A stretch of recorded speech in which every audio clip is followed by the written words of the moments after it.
అవినాష్, ఎక్కడికైనా వెళ్తున్నావా? కావేరి, ఎప్పుడొచ్చావు? నీతో కొంచెం మాట్లాడాలి. ముఖ్యమైన పని మీద బయటకు వెళ్తున్నా, తర్వాత మాట్లాడుకున్నావు. కానీ ఇది అంతకంటే ముఖ్యమైంది. ఏంటి అంత ఉద్రేకంగా ఉన్నావు? అవినాష్, నేను తల్లిని కాబోతున్నాను. హే, కంగ్రాట్స్. దీనికన్నా నాపింది. నువ్వు తండ్రివి కాబోతున్నావు. పెళ్లి కాకముందు తల్లి అయితే దానికి కొన్ని పేర్లున్నాయి. పెళ్లి కాకముందు తండ్రి అయితే వాడిని ఏమనాలో ఎవరూ చెప్పలేరు. నీకేమైనా తెలుసా? ఎరుపు అంటారు. వాగడం కాదు. నన్ను పెళ్లి చేసుకొని నీ భార్యం చేసుకో. ఏయ్, నువ్వు ఒక డస్ట్బిన్ లాంటిదానివే. ఎంతో మంది చెత్తేస్తారు. ఇప్పుడు ఈ చెత్తంతా నాదంటే ఎలా?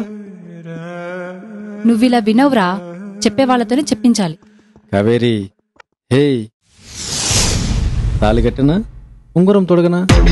ఏదో జస్ట్ జోక్ చేశానంతే. ఓ, ఇన్నిన్ని మాటలు ఎలా అన్నావురా ఇంత ప్రేమ పెట్టుకొని?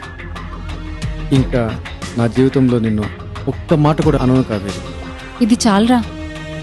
నేను చచ్చిపోయినా పర్లేదు కదా. అయితే చచ్చిపో. ఆ? చచ్చిపో. ఆ, ఆ. చచ్చిపోవే. ఆ.